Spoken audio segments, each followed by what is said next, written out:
salah satu orang golongan yang diberikan zakat niku sinten? Mu'allafat qulubuhum, orang yang imannya masih lemah. Sebab ini beberapa pengakuan orang yang tadinya masuk agama Islam dari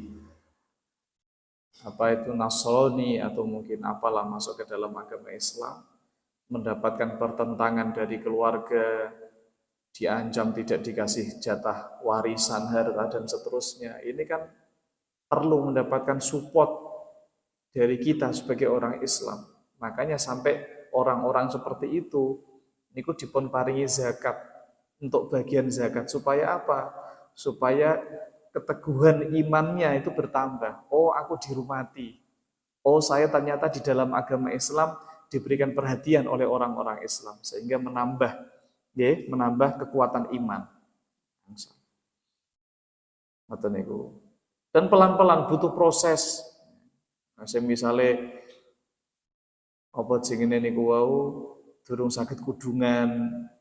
Ya wis ora kudungan sik ora apa-apa sik penting Islam. Tapi nanti proses pelan-pelan. Insya Allah orang itu akan menjemput hidayahnya masing-masing.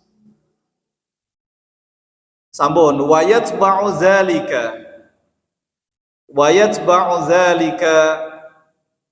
ay yatba'ul imana bi risalati sayyidina Muhammadin sallallahu alaihi wasallam. Apa hal-hal yang harus diikuti setelah orang meyakini terhadap kerasulan Muhammad sallallahu alaihi wasallam? Ini i'tiqadu annahu wulida bi Makkah, meyakini bahwasanya Muhammad sallallahu alaihi wasallam adalah orang yang dilahirkan di kota Mekah. Ya, orang yang dilahirkan di kota Mekah. Sampai sekarang tempat lahirnya Kanjeng Nabi niku masih ada, yang saat ini dibuat perpustakaan di belakang Masjidil Haram. Sampai sekarang itu masih berdekatan dengan rumahnya Siti Khadijah. Kalau rumahnya Siti Khadijah sampun boten nenten sakniki, tetapi ditandai dengan napa nggih, kalau di belakang Masjidil Haram niku keramike kan rata kabeh, tapi ada satu bagian itu yang keramike niku koyo jundil ngoten niku, dan dia dikilung dengan pembatas-pembatas jalan itu. Nah, itu adalah bekas rumahnya Siti Khadijah. Jadi ditandai dengan tempat tersebut. Jadi Muhammad yang lahirnya di Mekah, nah, bukan Muhammad yang lain.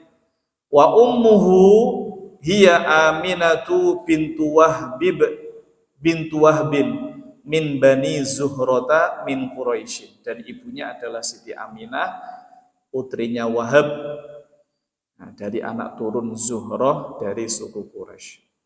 Wa bu'itsa biha ay nazala alaihi al-wahyu bin nubuwati wa huwa mustautinun fiha wa kana hina idzin fi ghari Hira.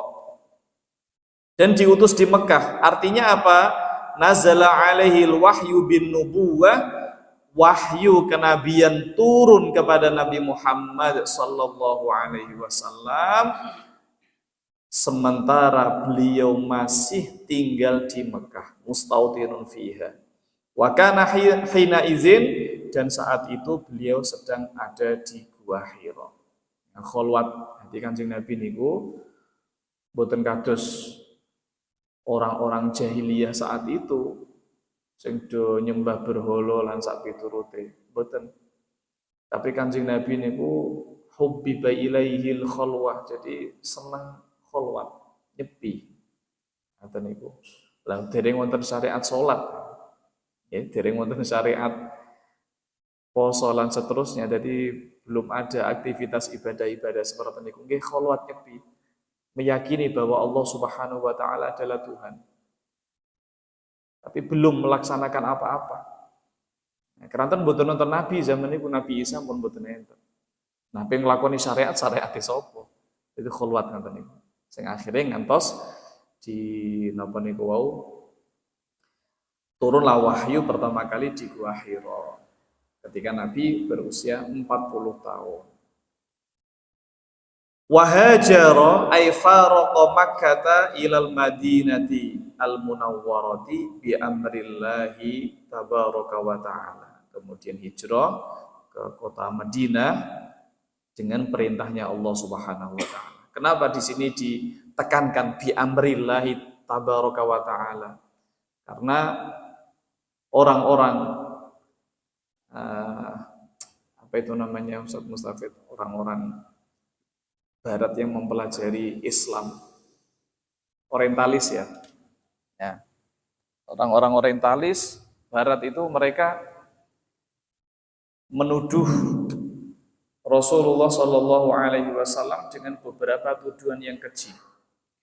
Salah satunya menganggap bahwa Rasulullah ini di Mekah tidak diterima, kemudian beliau pindah ke Madinah dalam rangka, ada yang mengatakan dalam rangka kabur, takut, ada yang mengatakan dalam rangka mendirikan negara untuk mengumpulkan harta. Banyak seperti itu. Padahal Kanjeng Nabi hijrah dari kota Mekah menuju kota Madinah itu tidak lain tidak bukan adalah atas perintahnya Allah Subhanahu wa taala, bukan karena takut. Bukan karena takut dengan ancaman-ancaman orang kafir Quraisy.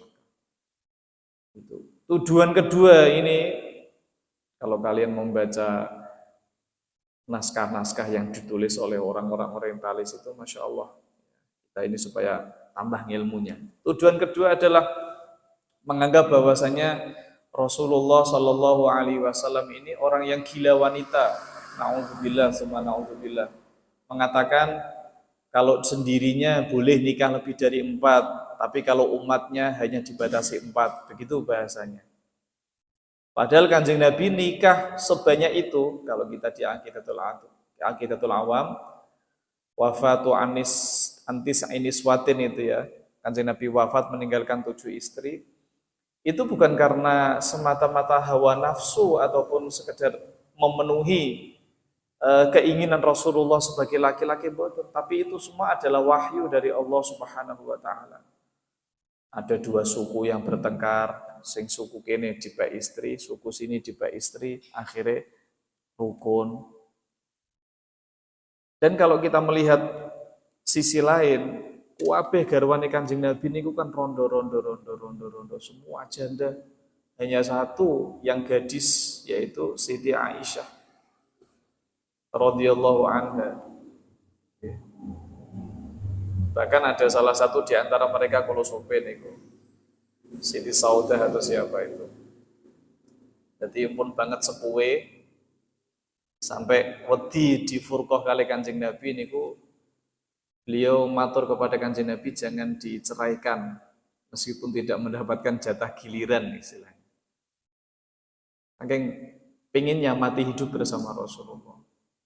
Sudah nini semua. Kalau tujuannya adalah karena Kanjeng Nabi niku gila wanita, na'udzubillah, summa na'udzubillah. Tentu yang dinikahi adalah Masya Allah gadis-gadis semua. Padahal Kanjeng Nabi saat itu pemuda paling ganteng sak Mekah, mboten sak Mekah, sak donya ngalahno Nabi Yusuf. Sing dinikah justru Siti Khadijah, sing umure pinten? 40 tahun. Dan Siti Khadijah niku sakderenge nikah kali Kanjeng Nabi pun nate nikah 2 kali. Sudah janda 2 kali. Kalau niat karena hawa nafsu, wah Kanjeng Nabi ya golek sing paling ayu-ayune wong ya mesti entuk wong Kanjeng Nabi ganteng banget. Oke. Itu bohong yang dituduhkan oleh mereka, Masya Allah.